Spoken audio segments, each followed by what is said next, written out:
I am the wife of a first-rank minister, having borne my husband 2 sons and a daughter, treated his concubines kindly, and respected my mother-in-law. Everyone says I've had a perfect family life, with a loving husband and accomplished children, making me the most envied woman in all of Shangjing. On my deathbed, my husband held my hand and gently said, "The 3 children you gave birth to are all enslaved in the manor. The ones by your side are the flesh and blood of my cousin and me." Overwhelmed with rage, I fainted dead away. When I opened my eyes again, I had returned to the day I had just given birth to my child. The midwife carried the child out to announce the good news, and I forced myself to sit up. "Wait, bring the child to me." Nanny Ju's smile froze for a moment, then deepened even more. "Madam, you've just given birth and are very tired. The young master is still dirty as well. Let this old servant take him to be cleaned first, then bring him back for you to see." I said, "Bring him over." Without waiting for her reaction, I directly ordered my trusted maid Chun Dao, who was standing by the bed. "Chun Dao, go, bring the young master over." Although Chun Dao didn't understand why, she obeyed my every command without question and immediately stepped forward. Taking the child from Nanny Ju and bringing him to me, I propped up my weak body and looked down. The tiny little one had his eyes closed, all wrinkled up, with a small petal-shaped light red birthmark on his temple. Nanny Ju is getting old and may not have the energy to take care of a child. From today onward, young master will be personally cared for by Chun Dao and Xia He, who must not leave his side. My voice was calm, yet carried an unyielding force. No one, including the master, is allowed to take the young master out of my sight without my permission. Is that understood? Chun Dao and Xia He immediately bowed. "Yes, madam." Nanny Ju's face instantly turned deathly pale, her mouth opening as if she wanted to say something.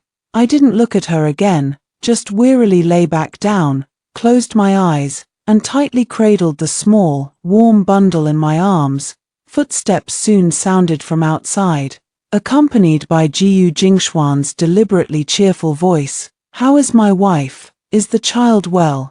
The curtain was lifted aside as Jiyu Jingxian walked in. He was dressed in casual clothes, his face full of concern as he quickly approached the bedside. In my past life, I was deceived by this very demeanor of his for a lifetime. At this moment, I opened my eyes and gave him a weak smile.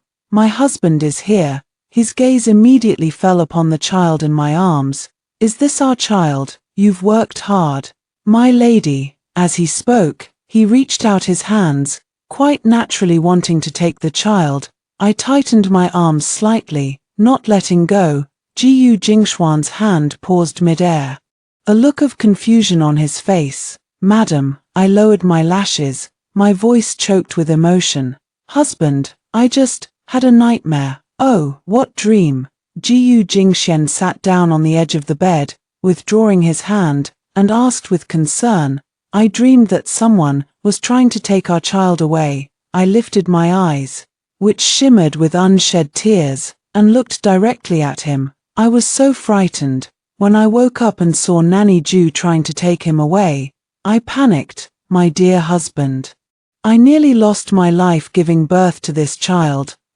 I don't want him to leave my side for even a moment." I held the child tightly, my body trembling slightly. "So, I've decided to have Chun Dao and Xia He take care of the child from now on, right here in my room. As for Nanny Ju, give her some silver and let her retire honorably."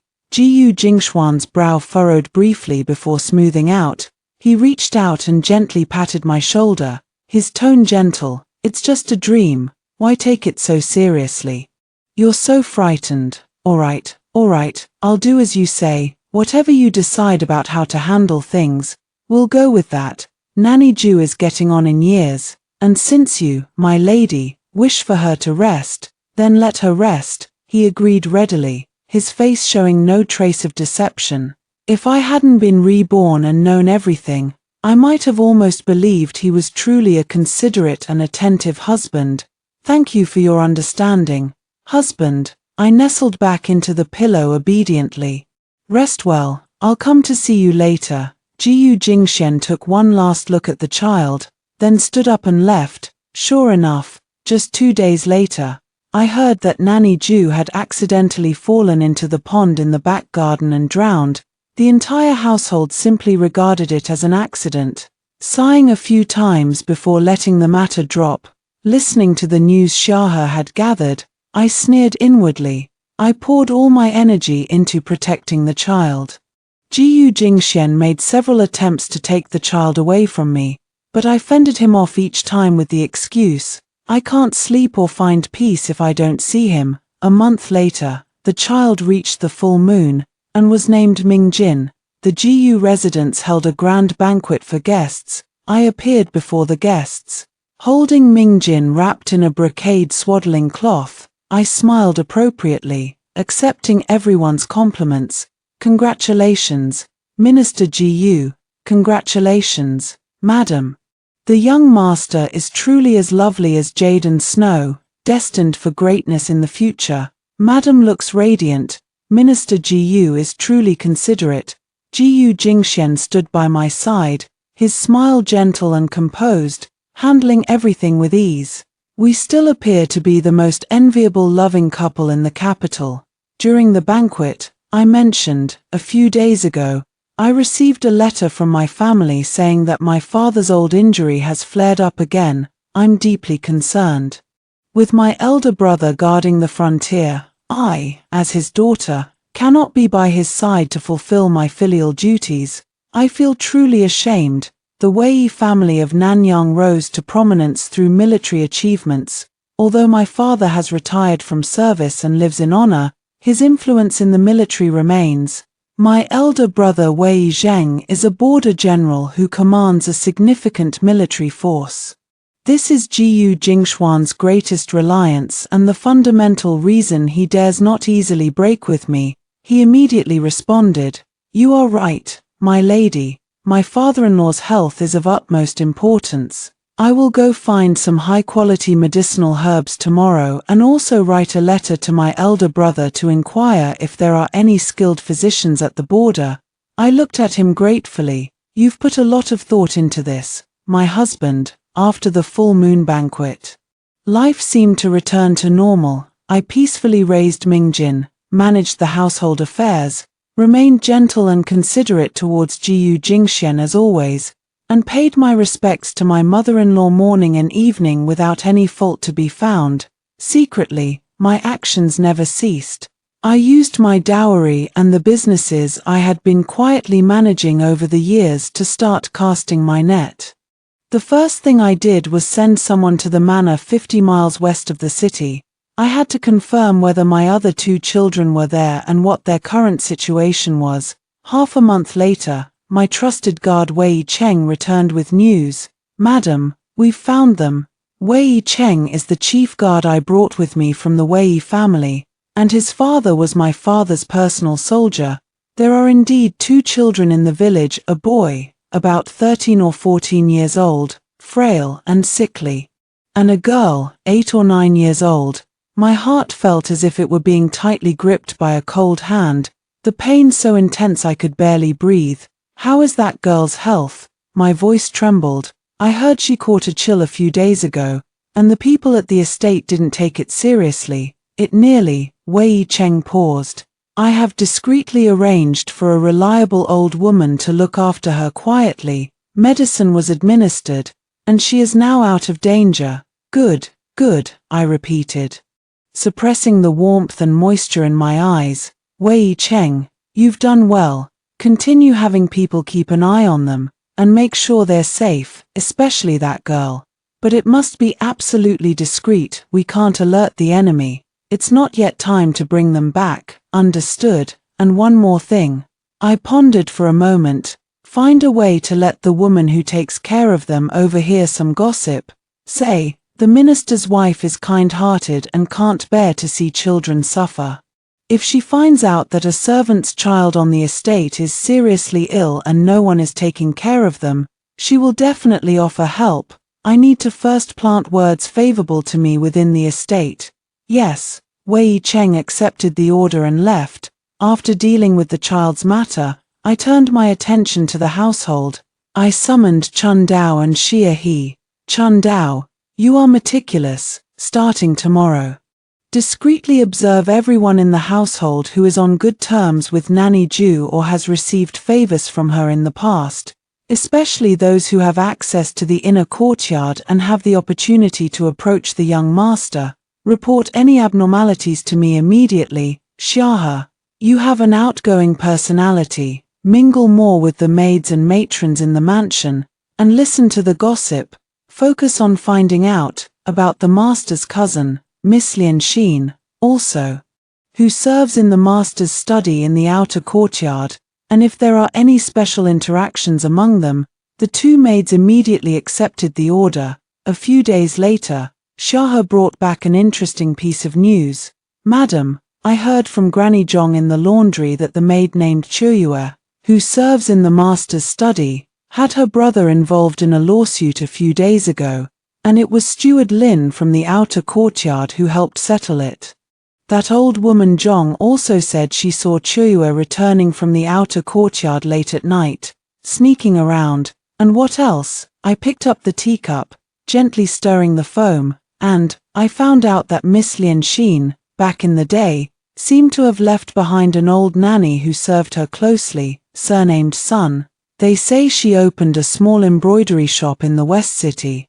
I set down the teacup, already forming a plan in my mind. Xia He, go find out the exact location of that Granny Sun's embroidery shop. Chun Dao, find a way to let Chiu Yu's family know that their son's lawsuit was resolved thanks to the mistress, because I mentioned in front of Manager Lin that Chiu Yu serves the master diligently. Day by day, Ming Jin gradually grew up, her features becoming more distinct and increasingly adorable. On the surface, Jiyu Jingxian still played the role of a loving father to Ming Jin. He began to stay overnight more frequently in the rooms of his concubines, especially the one surnamed Liu, whose appearance somewhat resembled the Lian Xin in his memory. I watched coldly and did not interfere. In fact, after one of his nights with concubine Liu, I even specially rewarded her with a piece of fashionable fabric the next day, praising her for serving the master diligently. Jiyu Jingxian was very pleased with this, probably thinking that I was still virtuous beyond reproach. At the same time, the seeds I had planted began to bear fruit. First was Chuyue. Her parents somehow learned the truth and expressed endless gratitude to me. When Chuyue came to kowtow and thank me, her eyes were evasive. Then, rumors about the two servant sons on the estate gradually began to circulate among some of the lower-ranking servants in the mansion. They all say the lady is kind-hearted. If she knew about this, she certainly wouldn't stand by and do nothing. That day, I went to pay my respects to my mother-in-law, Lady Ji Yu. As soon as I sat down, the old lady took my hand and sighed. Jingshu, I heard there are 2 children on the western estate who are gravely ill and no one is taking care of them. The servants are really too irresponsible. You are now in charge of the household, so you must manage what needs to be managed. Our GU family cannot afford to gain a reputation for mistreating our servants. I feigned surprise and pity on my face. Such a thing has happened. I had no idea. Thank you for the reminder, Mother. I will send someone to the estate to check on them. If it is indeed true, we must make proper arrangements, call for a doctor, and provide medicine. We cannot let the child suffer in vain. The old lady nodded with satisfaction. You are a sensible one. It is Jingshuan's good fortune to have married you. I lowered my gaze, hiding the mockery in my eyes, as I left the old lady's courtyard. I ran into Jiyu Jingxian returning from court. He didn't look well, and when he saw me, he forced a faint smile. Has Madam come to see Mother? Yes, I said softly. Mother just mentioned that there are 2 seriously ill children on the estate with no one to care for them. It pains me deeply, and I was planning to send someone to handle it as soon as I return. Jiyu Jingshuan's face instantly darkened, but he quickly regained his composure. Such trivial matters need not trouble you, Madam. I will have the outer courtyard steward handle it. His tone carried a barely noticeable tension. My lord, you are busy with court affairs. How could I trouble you with such minor household matters? I insisted. Besides, Mother specifically instructed me, if I don't take care of it, wouldn't that be unfilial? It's just a matter of sending someone to check on things. It won't be much trouble. Jiyu Jingxian stared at me, his gaze sharp, while I met his eyes calmly, my own clear and unwavering.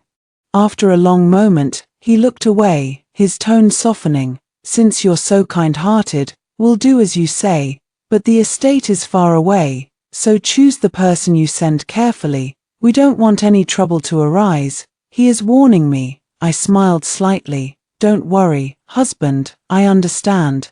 I indeed sent people to the manor, making a grand show of delivering medicine and clothing, and sternly reprimanded the estate manager. I had the 2 children moved to the best rooms in the manor and assigned dedicated caretakers to look after them. The news came back, and Jiyu Jingxuan's expression remained grim for several days. That evening after dinner, he unusually stayed in my room for tea. Madam, you seem to have been particularly attentive to the household affairs lately. He brought it up as if casually. I blew on the tea foam, looked up at him, my gaze calm. Husband, why do you say that? As the mistress of the minister's residence, managing the household and educating the children are my duties. Perhaps I was young before and had some oversights, but now with Jinnah, I feel the weight of responsibility even more and dare not slack off. When I mentioned Jinnah, Jiyu Jingxuan's eyes softened for a moment, but then turned deep again. Jinnah is fortunate to have you personally raise him. He paused, with a meaningful tone. However, some things are best left in the past, my lady. There's no need to dwell on them too much. As husband and wife, we are one. What matters most is the stability of this family. You are right, my lord. I set down the teacup, picked up the embroidery hoop, and began stitching a small bellaband for Mingjin, my tone gentle and soft. This household will naturally remain stable, as long as no one attempts to shake its foundations. My fingertips held a delicate embroidery needle, glinting coldly under the lamplight. The timing was gradually ripening, and I decided to meet someone, that matron's son. I changed into the attire of an ordinary wealthy lady, wearing a veiled hat, and brought only Wei Cheng and Chundao with me, quietly arriving at that small son's embroidery shop in the western city. The embroidery shop's storefront was small, with simple furnishings inside. An elderly woman with graying hair was sitting behind the counter, head bowed as she embroidered something. I walked into the shop, and she looked up, her face wearing the customary smile of a businessperson. Madam, what would you like to see? I gave a signal, and Chundao and Wei Cheng stood guard at the door. I took off my veil hat and walked up to her, looking at her calmly. Nanny-san, long time no see. Nanny-san's smile instantly froze on her face. She widened her eyes, looking at me in disbelief. You are the minister's wife. You have a good memory, madam. I sat down on the stool in front of her. I came today to talk with you about someone from the past. Madam Sun's face turned deathly pale, her lips trembling. Madam, what would you like to talk about? This old servant knows nothing. Is that so? I gently stroked the embroidery pattern on the counter, my tone calm. Nanny was an old acquaintance of Miss Lianxin, so you must be quite familiar with her affairs. Nanny's son trembled all over, suddenly looked up at me, her eyes filled with terror. Madam, you must not believe the rumors. Rumors, I smiled faintly, taking a simple silver hairpin from my sleeve and placing it on the counter. Nanny, do you recognize this item? Upon seeing the hairpin, Nanny's son collapsed to the ground, tears streaming down her aged face. Miss, it's the young lady's hairpin. Lianxin is Jiyu Jingxuan's mistress, and she even bore him a son and a daughter, I said slowly. That son and daughter were taken away by Jiyu Jingxian and became the legitimate children under my care. while Lian Xin gave birth to a son a few months ago and died in childbirth. Am I right? Nanny Sun's sobbing came to an abrupt halt. No, that can't be, the master said. He lied to me, lied to Lian Xin, and lied to you too. I interrupted her, my voice icy. Granny Sun was dumbfounded, her murky eyes filled with shock. I stood up and placed a silver ingot on the counter. You're a smart woman.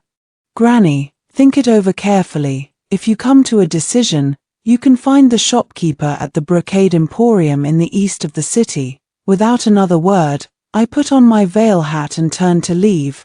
Not long after returning from Granny Sun's embroidery shop, Jiyu Jingxian seemed to have noticed something, as he increased the guards at his study, but I was in no hurry. I had Chun Dao deliberately complain in front of Qiuyue, saying that the master had been troubled with worries lately, as expected. Qiuyue passed this information on to Steward Lin. Not long after, he came running to me excitedly and said, "Madam, I've found out. The master recently sent someone to the West City in secret, as if looking for an old nanny with the surname Sun. But it seems they were too late. The nanny's embroidery shop has closed, and she's nowhere to be found." I smiled faintly. Unfortunately, Nanny Sun had already been secretly relocated to a safe place by Wei Cheng. A few days later, I mentioned in front of Jiyu Jingxian, "My lord, I heard the western part of the city has been unsettled lately. It seems an old nanny has gone missing. Even the capital prefecture has been alerted." Jiyu Jingxuan's hand holding the teacup trembled almost imperceptibly, splashing a few drops of tea. "Is that so? It's a trivial matter. My lady need not trouble yourself with it. I only heard the servants gossiping about it," I said as if unintentionally. "They also said that the old woman used to work for a wealthy family, and her surname is Sun, husband. Do you remember if cousin Lian Xin also had a woman with the surname Sun by her side?" Clang! Jiyu Jingxuan's teacup finally slipped from his grasp, falling to the ground and shattering into pieces. He suddenly stood up, his face ashen, his eyes dark and menacing as he stared at me. "Wei Jingshu, what exactly do you know?" I lifted my gaze and calmly met his eyes. "What do I know, husband? What do you think I should know?" His chest heaved violently as he stepped closer to me. "I'm warning you, don't get clever. Some things are not for you to touch, not for me to touch." I slowly rose to my feet, meeting his gaze at eye level, a mocking curve lifting the corner of my lips. "For instance, your relationship with Li Lianxin. For instance, the 3 children you placed by my side, whom I raised for over a decade, are actually your bloodline with her. And for instance, my own son and daughter, whom you abandoned to serve as slaves in the estate." Jiyu Jingxian was as if struck by lightning, staggering back a step, his hand trembling as he pointed at me. You, how did I know?" I asked the question for him, walking up to him with a gaze as sharp as a knife. "Jiyu Jingxian, do you think you've covered all your tracks? The heavens are watching. Your disgraceful affair with Li Lianxin. All the evil you and she have done to me and my child, the heavens have seen it all." "Nonsense," he roared with a bluster that betrayed his inner weakness. "Where is the evidence?" "Evidence?" I sneered coldly. "Does mother-son count as evidence? Do the 2 living children on the estate count as evidence?" Jiyu Jingxian, guess what would happen if my father and brothers found out that the daughter and sister they hold so dear in their hearts has been so humiliated and manipulated by you? What would happen if His Majesty knew that the trusted minister he relies on has such a filthy and immoral household? You wouldn't dare." Jiyu Jingxuan's eyes widened with fury. "Why wouldn't I dare?" I met his murderous gaze head-on. "The daughters of the Nanyang Wei family have never been lambs waiting to be slaughtered. Jiyu Jingxian, from the moment you decided to deceive me, you should have anticipated this day." "Fine, very good. Wei Jingshu, I've underestimated you." He spoke through gritted teeth. "But do you think you've already won? Don't forget, Mingyu and Mingru are still nominally your children. If we tear each other apart, no one will benefit." He began to threaten me using the children. I sneered. What do they have to do with me, Jiyu Jingxian? You seem to have forgotten, they are your precious son and daughter, and my child, Wei Jingshu's, is only Mingjin, and those two on the estate, their future is for me, their mother, and my Nanyang Wei family to worry about. Jiyu Jingxian was left speechless, his face turning ashen, yet he had no way to refute her. Just then, a sudden flurry of hurried footsteps and commotion came from outside. Master, madam, something terrible has happened. Manager Lin's panicked voice sounded outside the door. The eldest young master has been taken away by the censorate at the Hanlin Academy, they say. They say he's involved in a case of imperial examination fraud. Jiyu Jingxuan's face changed abruptly, and he sharply turned his gaze toward me. I straightened my slightly wrinkled sleeves, my expression calm and unperturbed. I looked at his instantly panicked eyes and spoke softly. Husband, you see, retribution has arrived, hasn't it? Jiyu Jingxuan's face turned as pale as paper the moment he heard Steward Lin's report. It was you. He practically spat out those two words through gritted teeth. I picked up the other surviving cup of tea on the table and took a gentle sip. What are you talking about, husband? I'm just as anxious as you are about what happened to Mingyu. But how can you groundlessly suspect me? Examination fraud is such a serious matter. How could a woman confined to the inner chambers like me possibly interfere? Jiyu Jingxian stared at me intently, his chest heaving violently. Master, madam, what should we do now? Steward Lin was so anxious that sweat poured down his face. The officials from the censorate stormed into the Hanlin Academy and took the eldest young master away. They said they have both witnesses and material evidence, and they're coming on strong. Witnesses, material evidence. Jiyu Jingxian forced himself to calm down and took a deep breath. What exactly happened? Explain clearly. I heard that some candidates who failed the imperial examination jointly filed a complaint, alleging that the spring examination questions had been leaked. Somehow, the matter was linked to the young master, saying that before the exam, the young master frequently interacted with the son of one of the deputy examiners, the Vice Minister of Rights, Li, and there was also written evidence of monetary transactions. Manager Lin's voice grew softer and softer. Minister of Rights Li, that's one of Jiyu Jingxuan's allies in the court. This matter could be handled lightly or seriously. Jiyu Jingxuan's face was so dark it could drip water. He glanced at me with a complicated look in his eyes, then turned away with a flick of his sleeve. Prepare the sedan. I am going to the Li residence. He hurried away, not even bothering to argue with me further. Watching his flustered retreat, I set down my teacup and calmly instructed Chun Dao, go. Tell Wei Cheng to discreetly pass the news about young Master Li's massive gambling debts and his sudden repayment of them the other day to the servants of those censors who have been making the most noise. Yes, madam. Chun Dao accepted the order and quickly left. Exam fraud is a serious crime, once proven. Jiyu Mingyu's future would be completely ruined, and Jiyu Jingxian would also be implicated. In the following days, the minister's residence was shrouded in gloom. Jiyu Jingxian ran around everywhere, trying to get Jiyu Mingyu out, even swallowing his pride to ask my brother Wei Zheng for help. Unfortunately, I had already sent a letter, telling my brother to hold his position and not act. Jiyu Jingxian was rebuffed and returned to the estate with an even uglier expression. Concubine Liu, emboldened by her recent favor, began to grow restless. She first ran up to me, openly and subtly suggesting that Jiyu Mingyu might not be able to hold on. Hinting that I should start planning for the future, I looked at her face, which bore some resemblance to Li Lianxin's, and sneered inwardly. You're very thoughtful, Aunt Liu. I leisurely trimmed the potted plant on the table. However, the matter concerning Mingyu has not yet been settled, so it is too early to discuss this. Moreover, even if something were to happen, The status of the legitimate heir is not something just any random person can covet.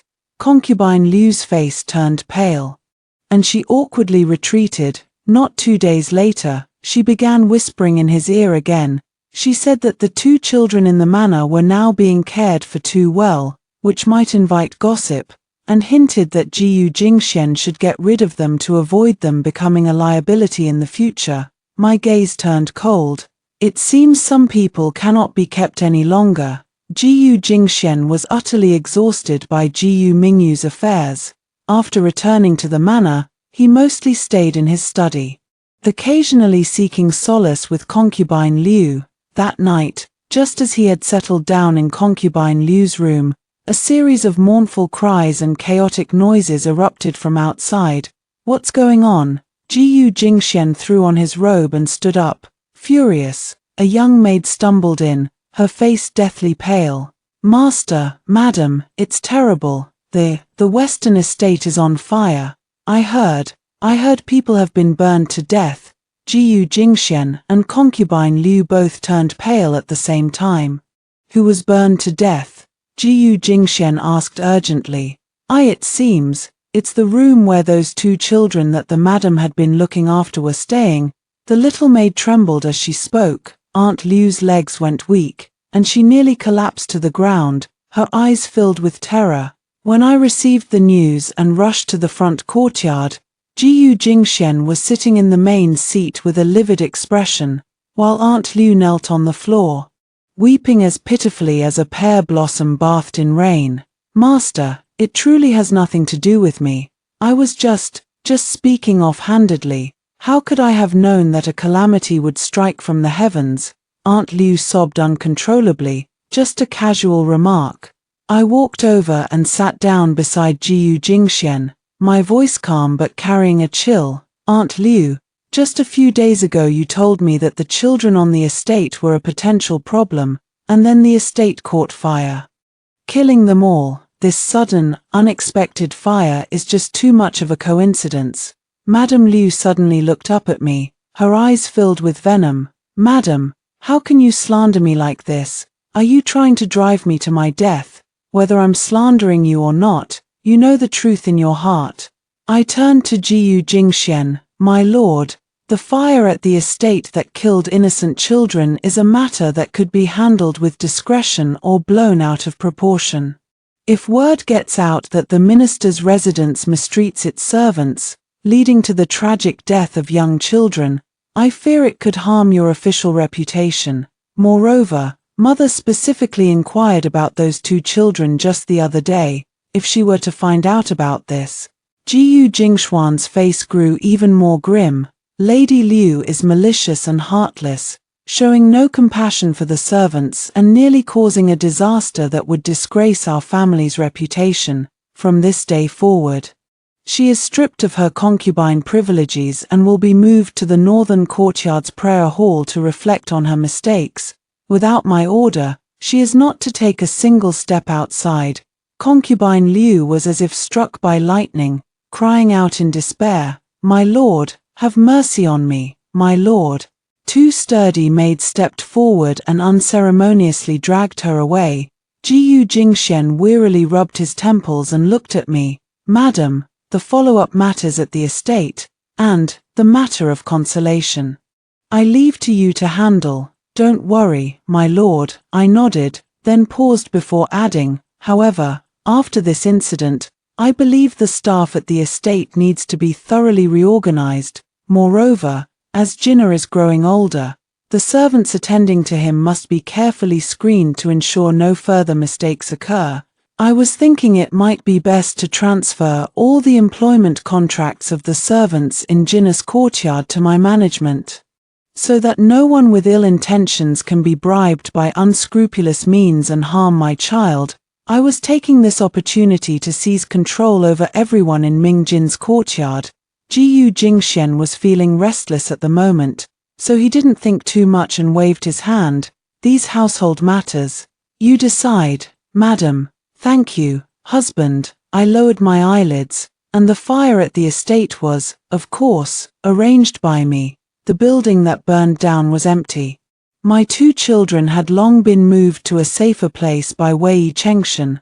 Aunt Liu just happened to jump out and take the blame for me, which also gave me a legitimate reason to clean up the inner household and strengthen my control over Mingjin.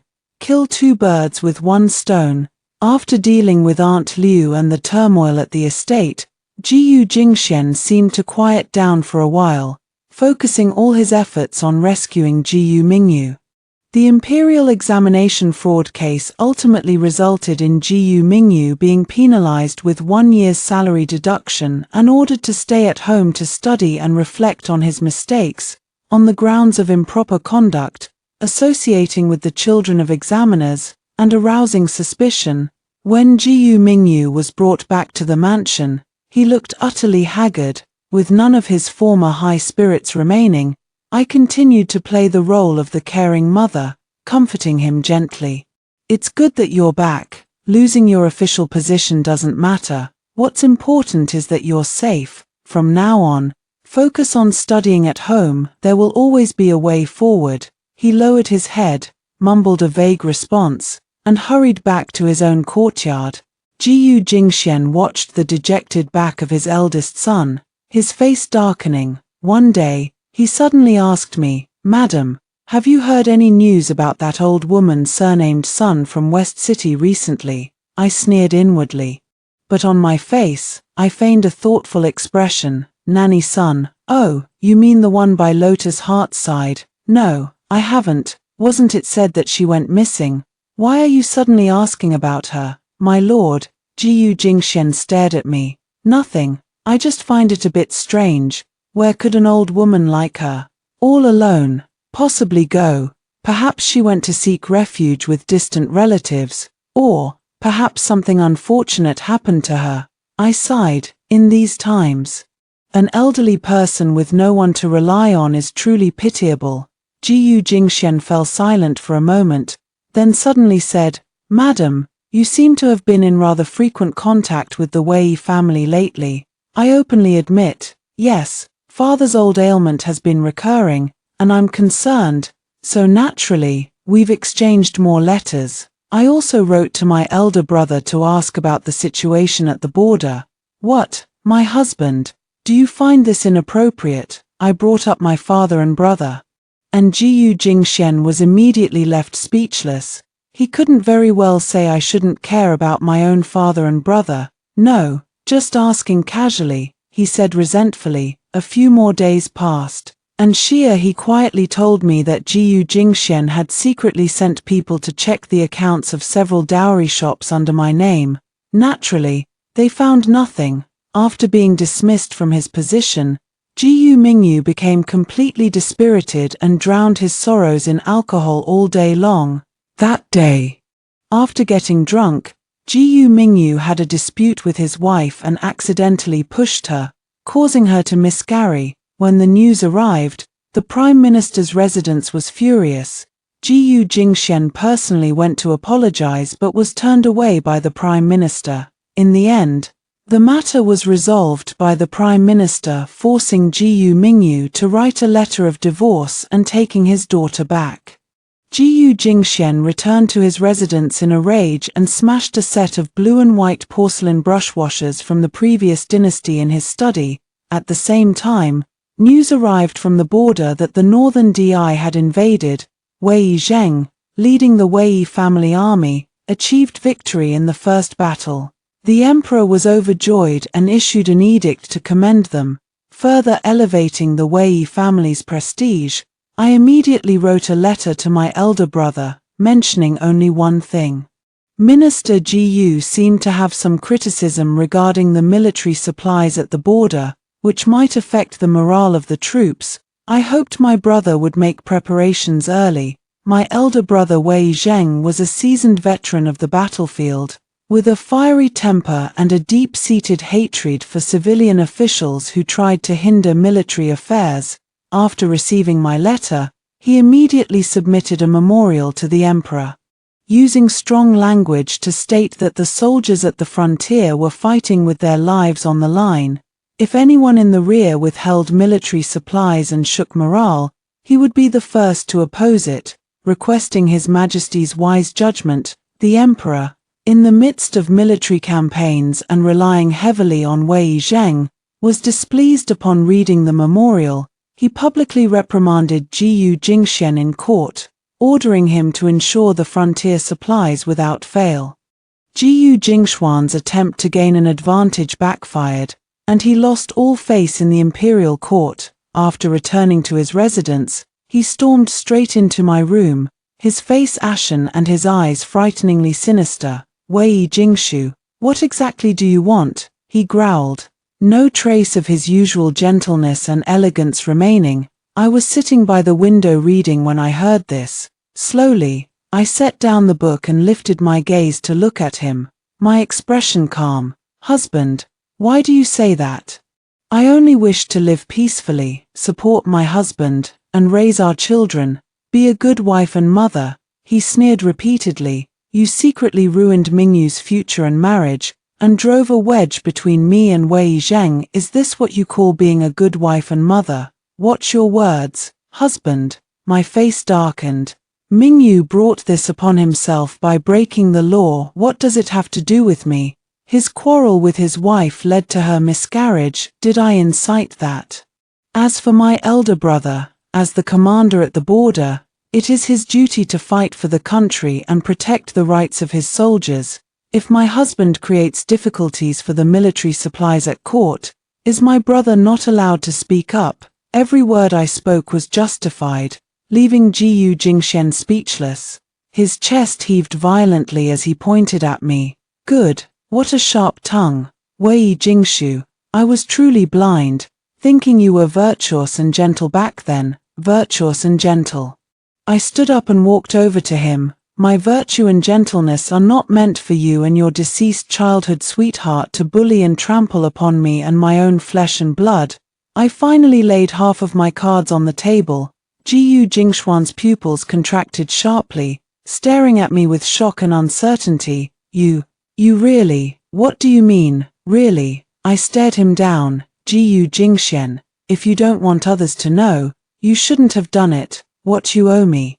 What you owe my children, I will collect every last bit, with interest. This is only the beginning. Are you threatening me?" His gaze turned dangerous. I shook my head gently. "No, I'm just stating a fact." The color instantly drained from Jiyu Jingxuan's face, and he staggered back a step. He stared at me fiercely for a long moment, and in the end, without saying a word, he turned abruptly and almost fled from my room, after Jiyu Jingxian hastily left me. The atmosphere in the mansion dropped to a freezing point. Not long after, my second daughter, Jiyu Mingru, who had married into the princess's residence, returned home for a visit. Jiyu Jingxian personally went to the second gate to welcome her, his face beaming with smiles as he tried to recreate the scene of a loving father and a filial daughter from the past. Daughter pays respects to father. Jiyu Mingru performed a proper bow with a respectful attitude, yet there was a lack of intimacy. Quickly rise, quickly rise." Jiyu Jingxian promptly helped her up and carefully observed her.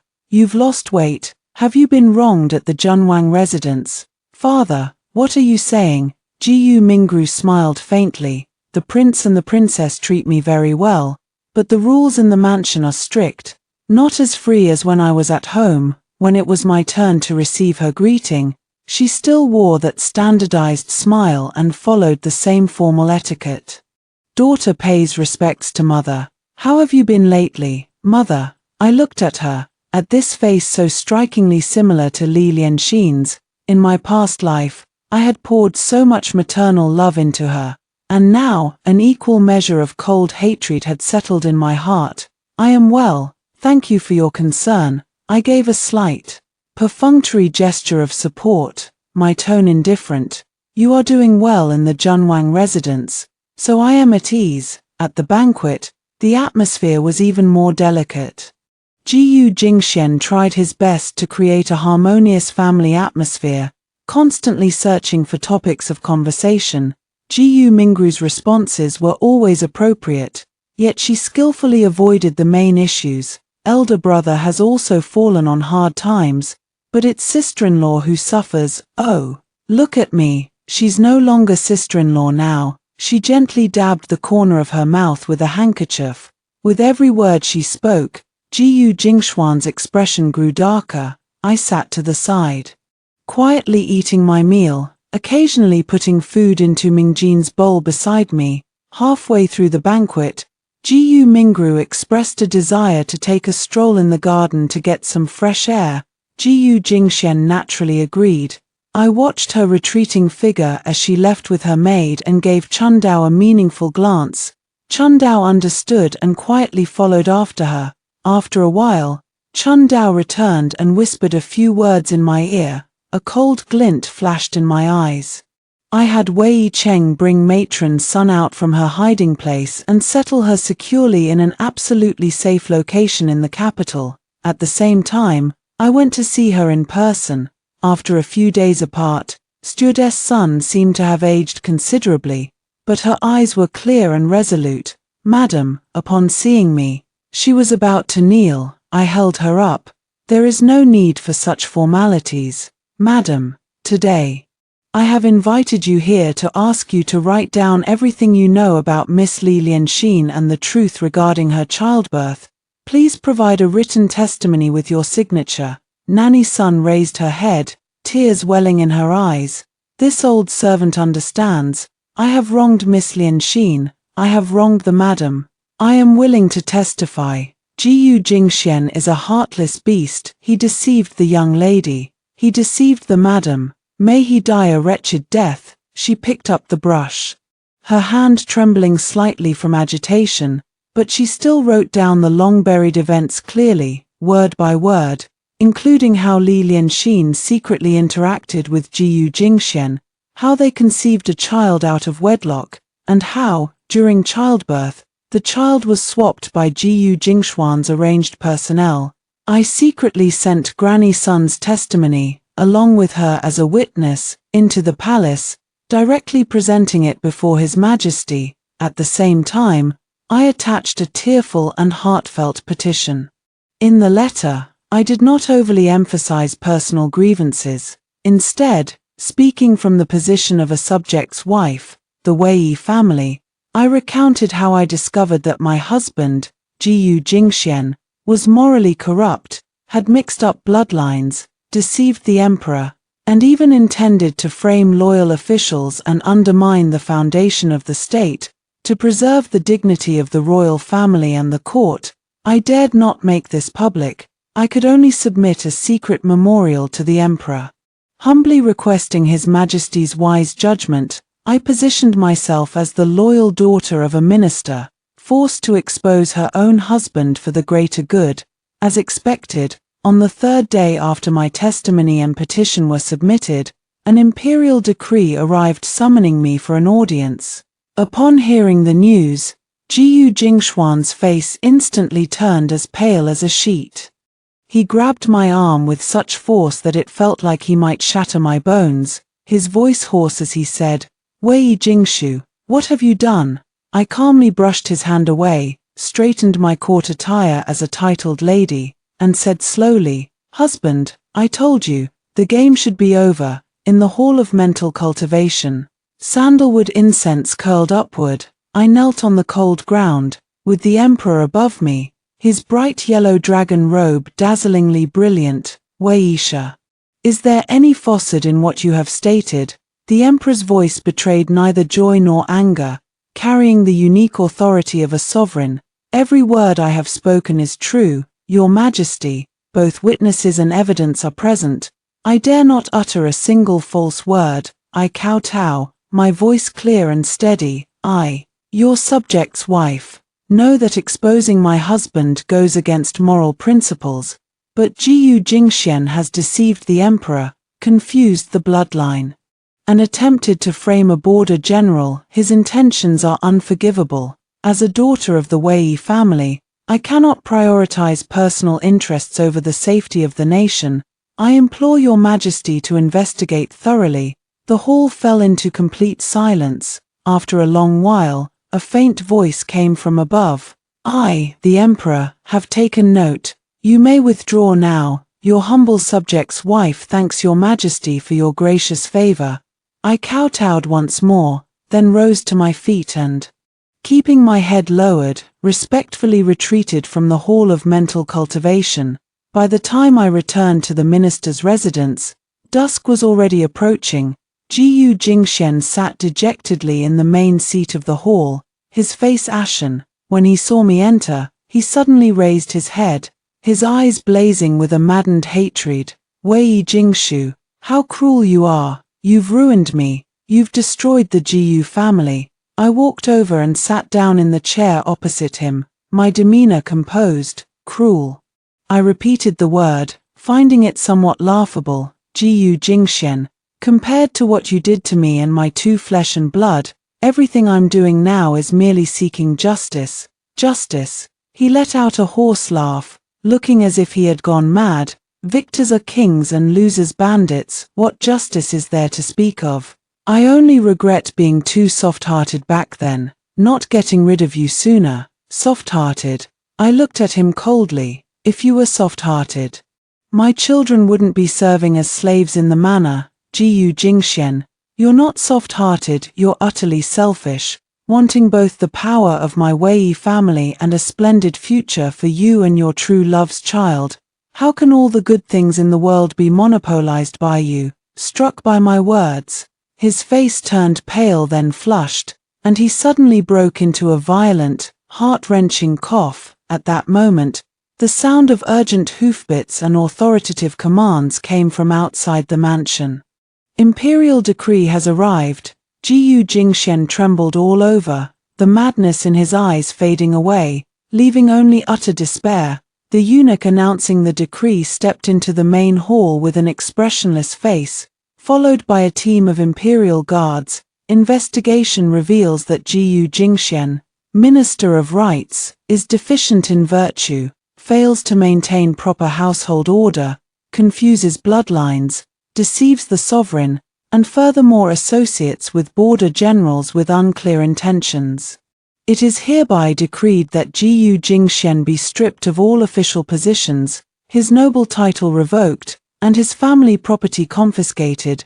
Jiyu Jingxian himself shall be exiled 3,000 li to the bitter cold lands of the northern desert, never to be recalled. His son, Jiyu Mingyu, shall have his scholarly honors revoked and be demoted to commoner status, with 3 generations barred from holding office. His daughter, Jiyu Mingru, shall be immediately sent back from the princess's residence, divorced from the commandery prince, and expelled back to the Jiyu family. Additionally, Lady Wei, having rendered meritorious service in exposing the crimes, is specially granted a divorce, conferred the title of County Mistress of Mingli, awarded a residence befitting a commandery princess, and her children shall take the Wei surname. So it is decreed. Jiyu Jingxian collapsed to the ground, his face ashen. The imperial guards immediately sprang into action, swarming into the residence like wolves and tigers, sealing the storerooms and inventorying the valuables.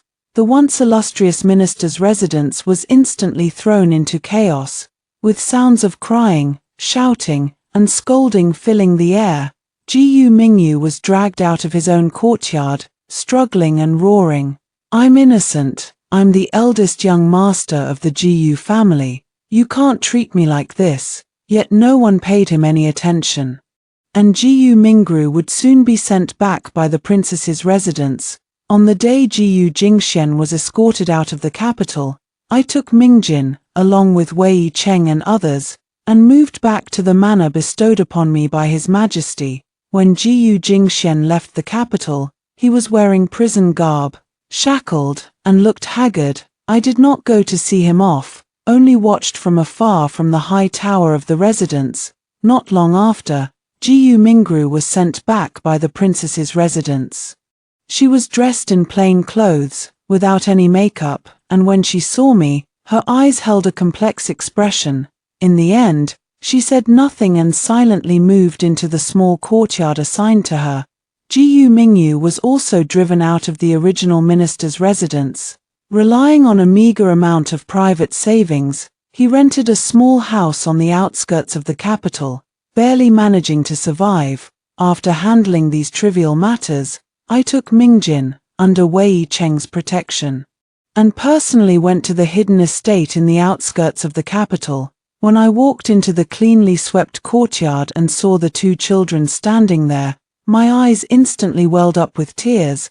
The boy looks very much like my elder brother, clearly a child of our Wei family, though thin and frail. His eyes are clear and bright. The girl resembles me more, standing there and bowing to me gently. I tried my best to make my voice sound gentle. Don't be afraid, I'm here to take you home. I brought the children back to the mansion. I named the boy Mingyu and the girl Mingyu. At first, they were a bit reserved, especially Mingyu, who had suffered too much hardship in the countryside and was quite sensitive. But with the patient care from me and Mingjin, they gradually became more cheerful. And Mingyu in particular became very attached to me.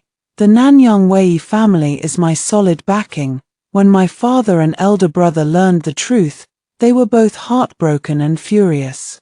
They applauded Jiyu Jingshuan's downfall and showed even more compassion and support for me.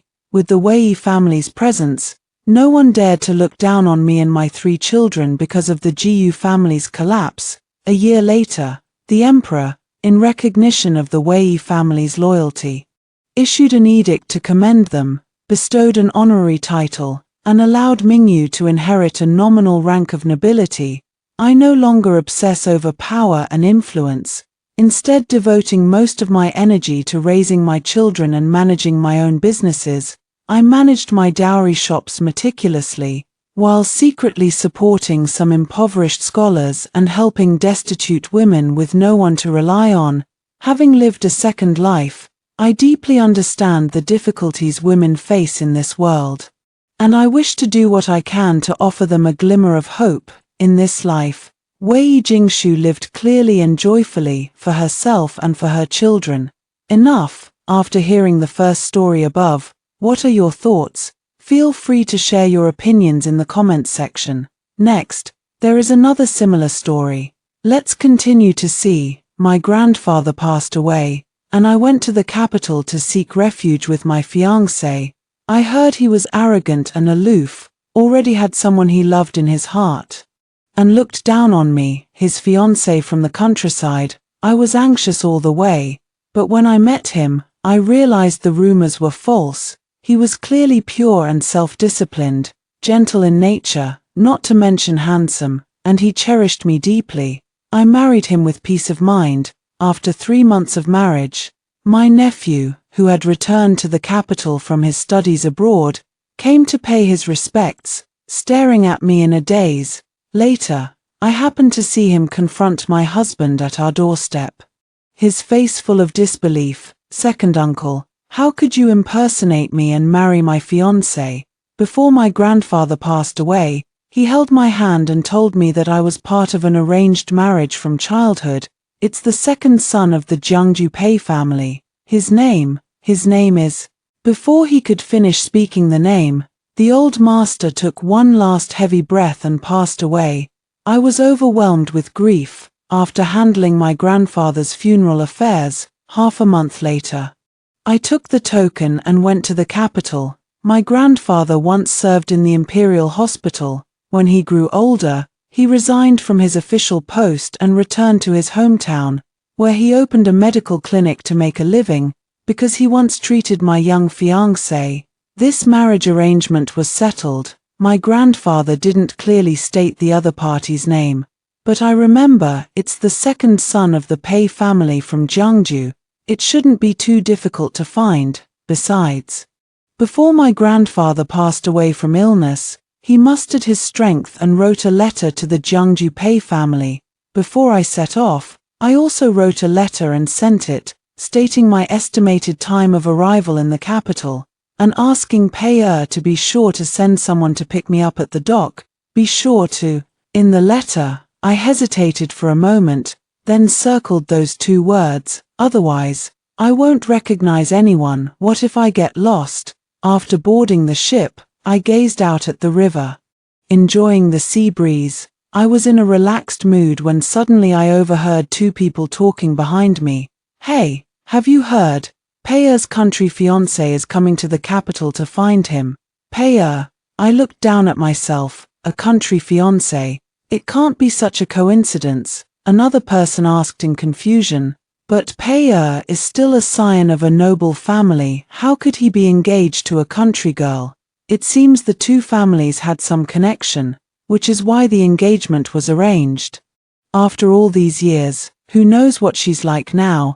That country girl is bound to return disappointed. Not only does Peya already have Jiang Qinghan by his side, but having grown up in the countryside, she's surely ugly, rough, and uncouth. Someone as proud and arrogant as Peya would never even glance at her. I couldn't bear to listen any longer. I turned and shot them a fierce glare before walking away. Miss. Footsteps hurried behind me as the two men caught up. "May I ask if we have offended you in any way just now? I am He Lang, and I offer my sincerest apologies. May I ask for your name, Miss?" "Yes, I am Chen Fangju." Their expressions were so fervent it was almost alarming. I quickly closed the door, shutting them out. Grandfather was right. People outside are truly frightening. This official ship set off from Jiangnan and was heading all the way to the capital. Those two were dressed in luxurious clothes and spoke with a Yunjing accent. They were undoubtedly from Yunjing. Then the Peya they mentioned must be the same Peya I am engaged to. He looks down on me because I grew up in the countryside, and he already has someone he loves. I clenched my fingers tightly. Once I get to the capital and verify it's true, I won't marry him then, I thought with fierce determination. After several days of tossing and turning on the boat, we finally docked. Carrying my bundle on my back, I disembarked and immediately spotted a flag bearing the Pei family emblem. Thankfully, the Pei family had sent someone to fetch me. I walked toward him. "Let's go." The person holding the banner seemed not to have reacted, staring at me blankly. I was puzzled. "Aren't you from the Pei family, the Pei clan of Jiangju?" Only then did the person seem to understand, asking me somewhat tentatively, "Are you Miss Wen?" I nodded, led by him to a carriage. The other person kindly reminded me, "Miss Wen, today it is Second Master himself who has come to pick you up. He has something he wishes to say to you." Second Master Pei came in person. I froze for a moment, feeling a bit uneasy. I wasn't yet prepared to meet my fiancé directly. Besides, he's dissatisfied with me. Just as I was lost in thought, the carriage curtain was lifted by a slender hand. I looked up and met a pair of cold, distant eyes. The person inside the carriage wore a perfectly tailored moon-white brocade robe. His figure was slender and upright, radiant and pure like an orchid or a jade tree, exuding an indescribable nobility and elegance. I was momentarily dazed, almost captivated by this person's striking appearance. But then I recalled the rumors I had heard along the way and quickly sobered up. No matter how handsome he looks or how noble he appears, what good is it if he looks down on me, sitting in the carriage? I said, "Second young Master Pei, if you have something to say, just say it directly, no rush." His phoenix eyes fixed on me, his thin lips parting slightly as he spoke in a cool, slightly deep voice. "I heard the young lady has had a long and tiring journey. You should return to the residence first and rest properly." I did not refuse. The Jiangju Pei family, being an aristocratic clan, naturally possessed substantial wealth. I've traveled a long way here. Since I'm about to be rejected in marriage, can't I at least enjoy some good food? But Peya truly meant it when he said there was no hurry. I rested in his residence for 3 whole days without catching a single glimpse of him. I could only talk to the maids assigned to take care of me, trying to gather information about Peya from them. The maid said that Peya's name was Pei Du, and he had been appointed by the emperor as the deputy minister of the Court of Judicial Review at a young age. Such an outstanding man would be somewhat wasted on someone like me. Then, "Do you know Jiang Qinghan?" Upon hearing this name, the maid's expression suddenly changed, and the way she looked at me seemed to carry a hint of sympathy. I knew she recognized her. Then, what is her relationship with Pei-du, second master? The maid thought for a moment. Miss Jiang has no relationship with the second master, but the second young master treats her a bit differently. The maid added, the second young master is our second master's nephew. Suddenly, it all made sense to me. Then I misunderstood. On the boat, those two were talking about Pei-du's nephew, not Pei-du. I just didn't expect that Pei-du's nephew also had a fiancé similar to me. We should be able to get along well in the future. After finding out that Pei-du had no one in his residence and maintained a clean reputation, I was even more satisfied. It seems the fiancé my grandfather picked for me is quite good. He personally brought me back to the mansion, which didn't seem like he was indifferent. After thinking for a few days, I felt I couldn't just sit back and wait for death.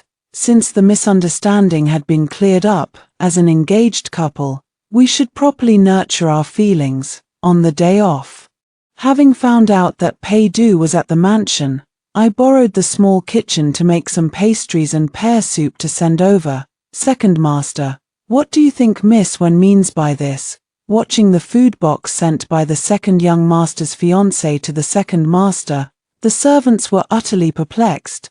Pei-du opened the food box to find a stack of peach slice cakes with an enticing color, accompanied by a steaming bowl of snow pear and silver ear soup.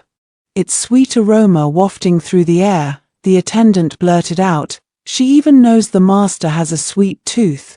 This must have been the result of careful investigation. The servants in the mansion are not the type to be loose-lipped. This Miss Wen truly has a remarkable talent for winning people over. Could it be that Miss Wen, seeing her marriage prospects with the second young master fall through, is now trying to latch onto you? Pei-du's gaze faltered for a moment as he lifted his head and cast a light glance at his attendant. When did you learn to harbor ill intentions toward others? The attendant quickly corrected himself. Then it must be that she is grateful for your kindness in taking her in, second master, and sent these things as a token of her appreciation. Appreciation. That explanation sounded even more uncomfortable than the previous one. He picked up the pastry and took a small bite, sweet but not cloying. The sip of the snow pear and silver ear soup was even more pleasantly sweet. Did she make all of this herself? Yes, the kitchen staff is keeping an eye on it. After finishing his meal unhurriedly, Pei-du contemplated and said, "Pick out some fabric from the storeroom and have a few new clothes made for her." The attendant cautiously asked, "Master, for how many seasons should we prepare, if the second young master is determined not to return?" The marriage arrangement between the second young master and Miss Wen had been known to the Pei family for a long time. When the second young master was a child, he contracted a strange illness. The eldest master took him to seek treatment from the retired physician Wen, and they stayed in that rural area for some time. The eldest master had a fondness for mystical arts. On a whim, he decided to match the birth charts of his second son and Miss Wen. The results showed they were a match made in heaven. Without consulting anyone, he arranged the marriage for the second young master. Recently, old man Wen sent a letter saying he was nearing the end of his life and that his granddaughter would soon be coming to the capital to seek refuge. The main branch of the Pei family was about to become quite lively. The eldest master insisted on keeping his promise, but the madam and the second young master were both adamantly opposed. Leaving the two sides at a stalemate, things got even livelier when a letter from Miss Wen arrived. The letter demanded that someone must come to fetch her, and for emphasis, she even drew a large circle around the words. This immediately convinced the madam and the second young master that Miss Wen was a crude and overbearing girl, making them even more unwilling. The second young master took the opportunity to travel to Jiangnan under the guise of study, and he went together with the young lady from the Jiang family, who was also returning to her ancestral home for a visit. It seemed likely that upon their return, the two would tie the knot. If the second young master wants to leave, then let him go, but he was so afraid that when Miss Wen arrived in the capital, the eldest master would force them to marry, perhaps even having a rooster stand in for him during the wedding ceremony, that he came to the second master, begging him to help send her away. The second master and the second young master had always been close since childhood, with only a 5-year age difference. The second young master couldn't quite distinguish between them when they were little, so he clung to the second master, calling him Big Brother all the time. Seeing him so anxious and fearful, the second master naturally couldn't refuse to help. But what was the second master really thinking? Following the usual approach, act decisively, give compensation, and send the person away. Why let them stay? Now we even have to make clothes for them. Surely he hasn't been bewitched by her beauty. To be fair, Miss Wen's appearance is outstanding, rare in this world, indeed unlike a daughter raised in the countryside. If the second young master had left just one day later and seen what his fiancée looked like, he probably wouldn't have resisted, have clothes made for all seasons, and send someone to buy her some jewelry. Pei Du pondered for a moment. The weather is getting colder too. Arrange for charcoal in her room, with the same allowance as mine. The attendant left with a head full of questions. After delivering the food once, my fiancé arranged for beautiful clothes and jewelry. I took it as a form of affirmation for me. It seems he does care about me, but he's just reserved by nature and doesn't know how to express it. Then I'll have to take the initiative. After that, I started sending Pei Du various snacks every day, always trying something new. Sometimes I thought about making medicinal meals, but then I wondered if I should check Pei Du's pulse first. After that busy period, Pei Du came back to the residence every day. I picked a time to go over and said I had something to discuss with him. The people around Pei Du looked as if they had seen a ghost, but they still went in to report. What's all the fuss about? Every time I bring food, the people around Pei Du have this exact expression. What's so strange about me visiting my own fiancé? After I entered, that person deliberately left the door wide open, sneaking glances like a thief. The cool breeze blew in, making it quite chilly. It wasn't until Pei Du went over and closed the door that things got a little better. He poured me a cup of tea and asked, "How has Miss Wen been staying at the residence lately?" "Quite well," I honestly replied. "It's just that you're too busy. I can never seem to see you." Upon hearing this, Pei Du choked on the tea he had just sipped and started coughing violently. I quickly stood up and gently patted his back to help him catch his breath. "Are you all right?" "It's nothing."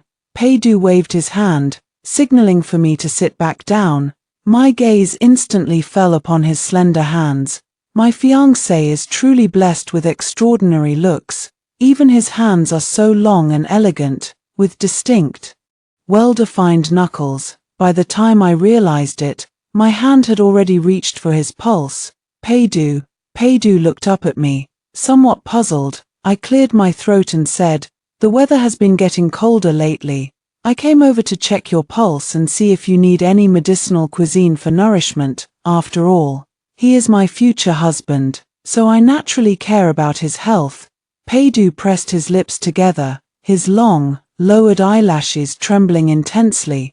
"This isn't appropriate, is it? I understand. After all, we are not yet married." My fiancé is shy and reserved. Even after bringing me back for so long, he hasn't taken the initiative to visit me. Though he said this, he didn't withdraw his hand, allowing his wrist to remain quietly under my touch. I tried to reassure him, "It's fine. There's no one else here." Upon hearing this, Pei Du looked up in shock, his narrow eyes widening into a rounder shape. The skin beneath my fingers was as smooth and warm as jade. And I quickly made my judgment. The pulse was strong and vigorous, with no major issues. Though there was a bit of excess internal heat, it would be enough to prepare some cooling remedies. Withdrawing my hand, Pei Du called out to me, "Miss Wen," I said seriously, "when no one is around, you can call me Shui." Pei Du lowered his head and coughed lightly, his handsome face slightly flushed. "Shui," he called out somewhat vaguely. then hesitated and asked, "Are you really sure? Does this even require thinking?" I nodded with some confusion. "Sigh, if you're this easily shy, what will we do after we get married? However, when it comes to marriage, then when shall we get married? Have you thought about it?" I asked him. Paidu pondered for a moment. "Isn't it a bit too soon? There are still many matters left unresolved. Fast. Didn't I come to the capital to marry him? He should have been prepared long ago. I've also heard rumors on the streets that many marriages are deliberately dragged out until they fall apart." After staring blankly for a long moment, I asked him, "Don't you want to marry me? After all, my engagement with him was arranged by our elders, and we haven't had any interaction all these years. Besides, as a lone orphan from the countryside, I truly don't deserve him." Before he could speak, I took out the token of betrothal. "If you're unwilling, we can call off the engagement right now." This object returned to its rightful owner, Paidu's gaze fixed on the token in my hand, his dark eyes rippling with subtle waves. "Breaking off the engagement? Of course not." Paidu's gaze deepened, his expression softening slightly, "because there are many matters to attend to, and preparations are still needed." He gently brushed my hair behind my ear. "Our wedding must be perfect in every way." Paidu said he would wait, but the process moved along quickly.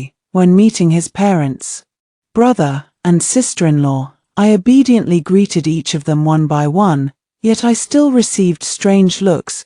Paidu's parents didn't say anything, and his sister-in-law was all smiles, but his older brother kept looking at me and sighing as he did. In private, I asked him, "Does your brother have some dissatisfaction with me?" Paidu and his elder brother had quite a significant age gap. I once overheard the servants mention that the eldest young master was originally the only son of the Pai family, but he became deeply obsessed with mystical practices. Fearing that he might abandon worldly affairs for the path of cultivation, the master and mistress decided to have another child, Paidu. As a result, Paidu is only 5 years older than his elder brother's own son. However, I'm not quite sure about the relationship between those two. Paidu said nonchalantly, "Don't mind him. He previously introduced me to a young lady from a prominent family, but I didn't follow his advice. That's why he's acting this way." Hearing the reason, I complained, "We've been engaged for a long time. How could he do this?" "Yes." Paidu gently stroked my cheek and said with a light laugh, "So before the wedding, stay away from him." "All right." I nodded obediently and focused on preparing for the wedding with peace of mind. Soon came the day of the grand wedding. After the tedious day had passed, on the wedding night, Paidu lifted the bridal veil from my head. With just one glance at him, my face flushed red. He was already handsome and fair-skinned with a tall, elegant figure, but the crimson robe he wore made his features look as exquisite as a painting. "From now on, this will be my husband." Grandfather's judgment was indeed sharp. Back when he came for treatment, he was still so young. Yet grandfather could tell he was someone reliable to entrust with my future. On his deathbed, grandfather mentioned that I had met him when we were children and got along quite well, which is why he arranged this marriage for me. Later, I suffered a high fever, and many things from that time have become unclear to me. After drinking the nuptial wine and taking off the heavy wedding dress, I asked him, "Paidu, do you still remember what happened between us when we were children?" Upon hearing this, Paidu paused slightly, raising a barely noticeable smile. "It was too long ago. I can't remember clearly." With a sudden lightness, I was lifted onto his lap. He stared at me, his pupils deep and unfathomable. "Why are you suddenly asking about things from our childhood?" After I explained that I couldn't remember due to having a fever, he gently patted my head. "If you don't remember, then you don't remember. Let's just focus on the future." I nodded. Watching my husband's handsome face draw near, I gently closed my eyes. Soft, slightly cool lips lightly touched mine. My body trembled, a tingling sensation spreading from my lips to the depths of my heart, then extending through my limbs. Sensing my reaction, Pei-du gently patted my back with his large hand. Don't be afraid. The warmth spraying on my face grew more urgent as Pei-du softly called my name, Shui. Open your mouth. I obediently parted my lips. The next second, a heated, wine-laced tongue pressed in, sending shivers of tingling sensation through me. Then came the overwhelming storm of passion. As the clouds dispersed and the rain ceased, I closed my eyes, ready to sleep, when suddenly he pulled me back into his embrace. His voice was somewhat mesmerizing. One more time, may I? I nodded instinctively. But isn't it said that he isn't driven by desire? No time to ponder further. I was dragged by him into a new storm. Pei-du truly is an excellent husband. After we married, he moved into a separate residence and didn't impose many restrictions on me. Every day after work, he would bring back some delicious food and fun trinkets from the street. There weren't many people in the residence, and managing the household went extremely smoothly. The only slight annoyance was that his demands in that particular area were a bit excessive. The weather turned cold. With snowflakes drifting outside, Pei-du, in his leisure time, seldom went out and instead stayed cozied up with me. The room was warmed by a charcoal fire. After finishing his meal and drinking hot soup, he became comfortably warm and began to indulge in lustful thoughts. Casting aside his usual dignified and upright demeanor, he pestered me for mischief even in broad daylight.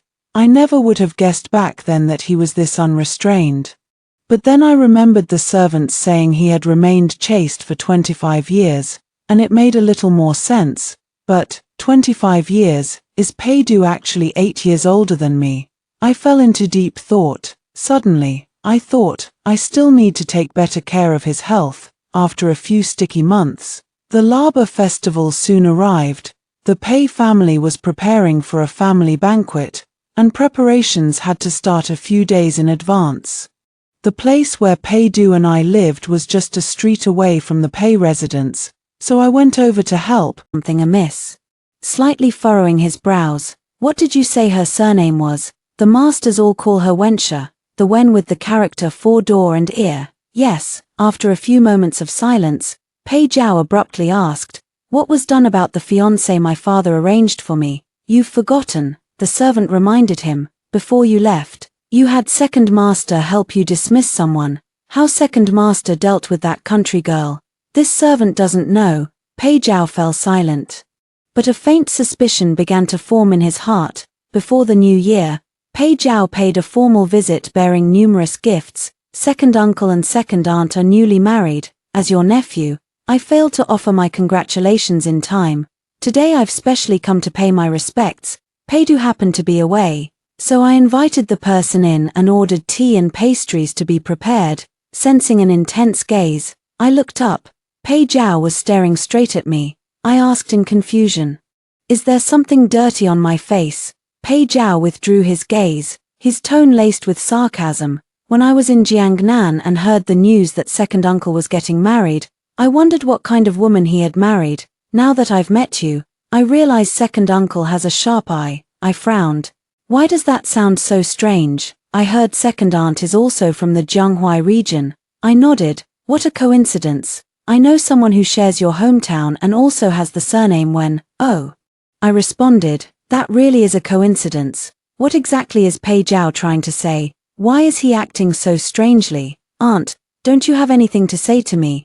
Pei Jiao stared straight at me with a look that suggested I had wronged him. I was at a loss, so I could only say, there are quite a few people with the surname Wen in our area. If you're looking for someone, I can help you ask around.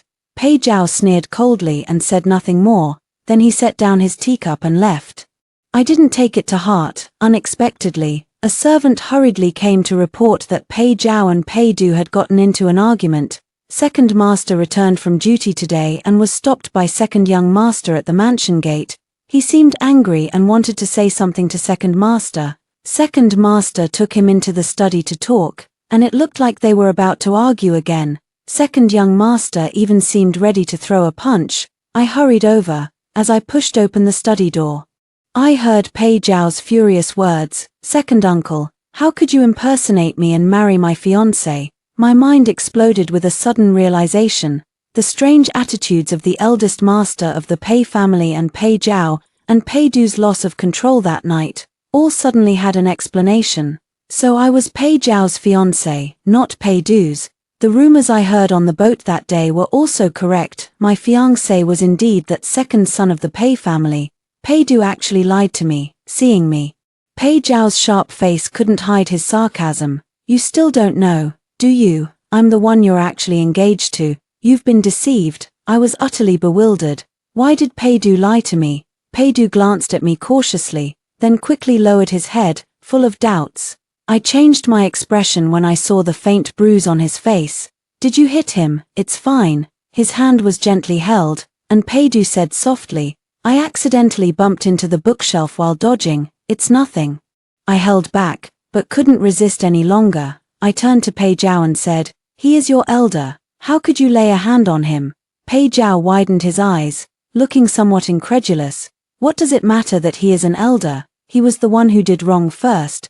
Then you still shouldn't have hit him, I said coldly. Besides, what exactly is wrong with what he did? From your perspective, you were the one unwilling to marry. If he hadn't stepped in, the Pei family would have been branded as faithless and dishonorable. Pei Du was cleaning up your mess, covering for you and the main branch. What face do you have? What right do you have to question him? Pei Zhao breathed heavily, angrily saying, he deceived you, and you're still speaking up for him. Whether he deceived me or not is my business. I haven't even pursued the matter yet. So why are you in such a hurry? I felt somewhat sarcastic. What's wrong? Seeing that I'm not as ugly and burly as you imagined, are you regretting it now? Pei Zhao opened his mouth. Not to mention he took over the marriage contract and married me. Even if I had come to the capital and found that my intended spouse was someone like you, I would never have gone through with the marriage. Upon hearing this, Pei Zhao's face turned pale. He gritted his teeth and said, do you think I care about you? That would be perfect. I gave him a clear signal to leave. It's getting late, second young master. You should head back now. Pei Zhao clenched his fists tighter, suppressing his anger. He clenched his jaw and strode away. I released the hand of the person behind me, who had secretly reached for it moments earlier. I glanced at Pei Du but said nothing, turning to go back to my room. Shuari, behind me. Pei Du caught up. I quickened my pace, entered the room first, and closed the door. Shuiyi, outside the door. Pei Du's voice was somewhat low. Give me a chance to explain, will you? I didn't speak, Pei Du said. Back then, Pei Zhao was unwilling to fulfill the marriage arrangement. To avoid you, he left the capital, and before leaving, he asked me to resolve the engagement between you and him. So that's how it is. No wonder it was Pei Du who came to pick me up at the dock that day. But from the first time I saw you, I was certain about you. Letting you stay in my residence was also driven by my own selfish motives. During that time, you were extremely proactive towards me. So I thought that since your marriage arrangement with Pei Zhao fell through, you wanted to be with me, which aligned with my own thoughts. Leaning against the door, I retorted, I'm new here. And you didn't say anything. How was I supposed to know about Pei Zhao's situation? Pei Du sighed lightly. I was too presumptuous. I heard you had asked the maid about Jiang Qinghan, so I assumed you already knew. It was all just a coincidence. However, you even had someone spying on me. Pei Du remained silent for a moment. It's my fault. Later, I found out that you had mistaken me for someone else, your fiancé, so I just went along with it and admitted it. This is what I find most difficult to understand. Why did you admit to it? I muttered gloomily. If you hadn't admitted to it, the engagement could have just been called off. Couldn't you have arranged another marriage contract with me instead? That method would work, but it would take too long and the risks are too high. Pei Du explained softly. If I helped Pei Zhao break off the engagement with you, you might lump me together with him, hold a grudge against me, and refuse to fall in love with me. I remained silent.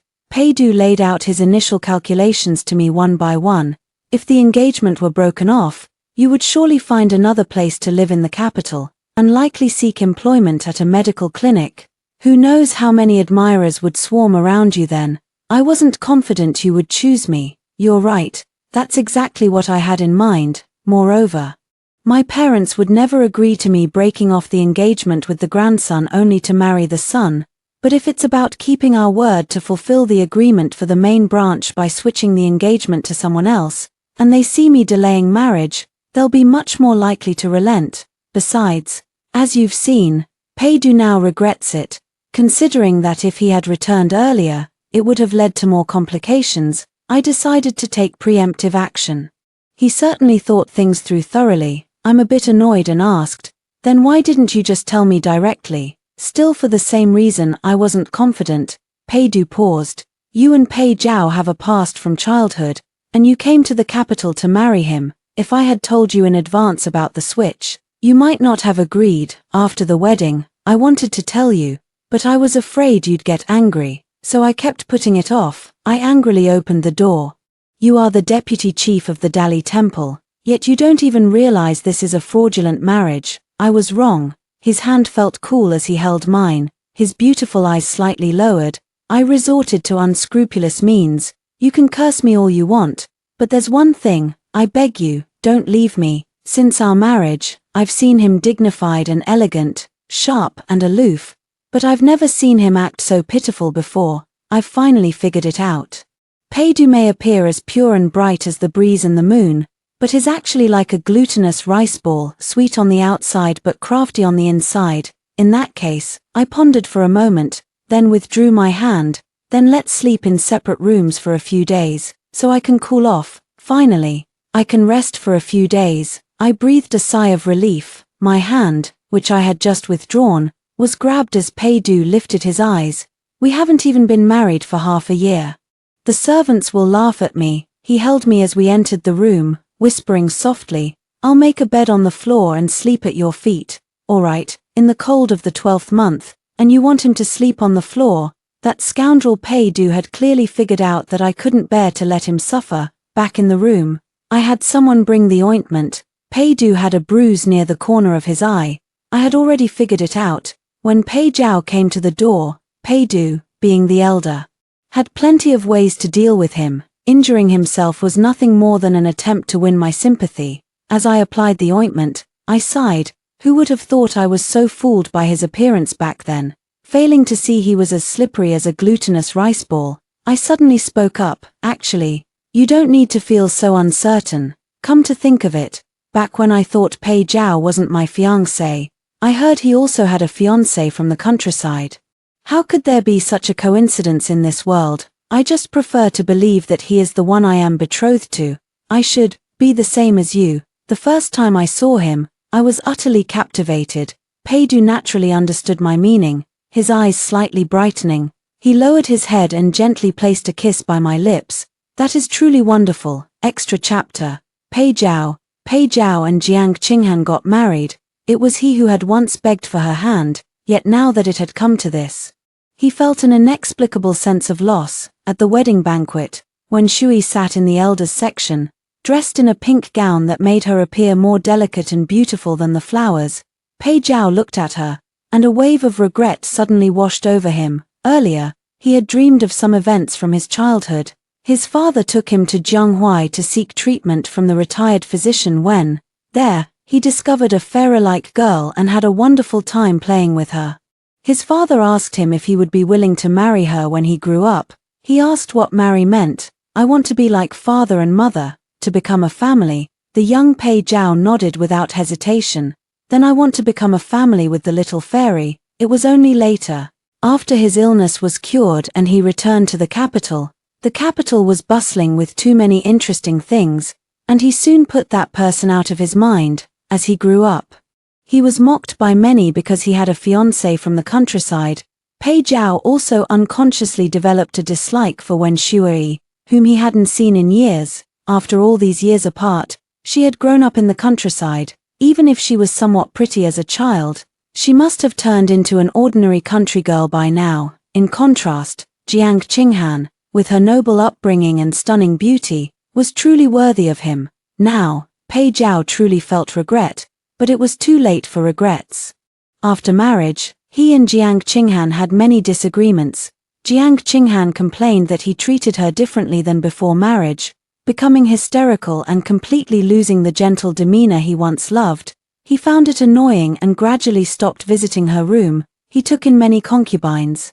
Their eyes, noses, and mouths all bore some resemblance to Wen Shuai. He would always think of Wen Shuai.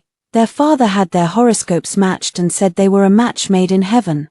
After 5 years of marriage, Jiang Qinghan, unable to bear his cold treatment, gave him a slow-acting poison. When it was discovered, the poison had already penetrated deep into his organs, triggering the strange illness he had suffered from in the past. But this time, there was no physician as skilled as old Wen to cure him. He divorced Jiang Qinghan, but was left with a permanent disability, making him ineligible for official service for the rest of his life. Over the years, Pei Du and Wen Shui's relationship grew even stronger, and they were blessed with a lovely, snow-white daughter. Late at night, he would wake from dreams and think countless times, if back then, he hadn't fled to Jiangnan, hadn't chased after Jiang Qinghan, but had instead married Wen Shui. Would things be different now? After hearing the 2 stories above, what are your thoughts? Feel free to share your opinions in the comments section. Looking forward to hearing from you. If you liked this story, don't forget to like it, share it, and subscribe to my channel. See you next time.